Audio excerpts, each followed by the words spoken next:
Kasus penipuan agen travel umrah kembali terjadi di Indonesia. Kali ini dilakukan oleh PT Naila Safa'a Wisata Mandiri atau NSWA.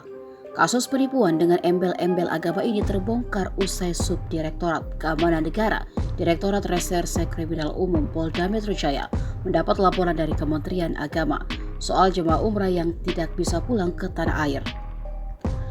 Direktur Reserse Kriminal Umum Komisaris Besar Hengki Haryadi menjelaskan, kronologi penipuan umrah ini terjadi saat 64 jemaah dijadwalkan pulang ke tanah air pada 18 September 2022 sekitar pukul 17.50 waktu Arab Saudi.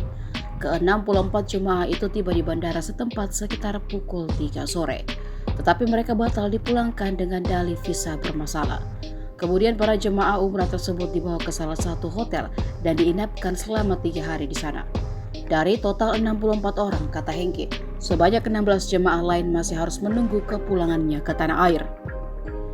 Hengki mengatakan salah satu korban bernama Abdus menceritakan bahwa mereka luntang-lantang selama 9 hari di Mekah tanpa ada kabar dari Biro Perjalanan Umrah tersebut.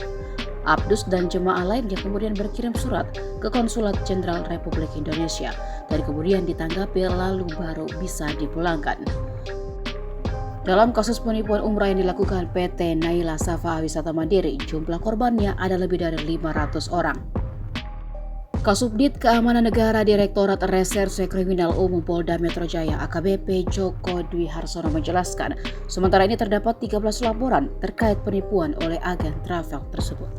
Selain itu terdapat lebih dari 500 korban berdasarkan data sementara yang dihimpun oleh penyidik dalam proses penyelidikan.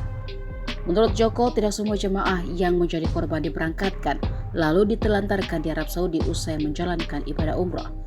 Beberapa di antaranya, kata Joko, tidak diberangkatkan dan uang untuk perjalanan umroh yang telah disetorkan digelapkan oleh pihak agen tersebut.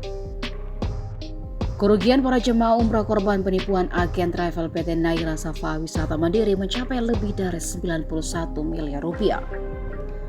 Setelah mengetahui penipuan umrah yang dilakukan PT Naila Safa'a Wisata Mandiri terhadap lebih dari 500 korban, polisi menangkap pemilik agen perjalanan tersebut yang berjumlah 3 orang.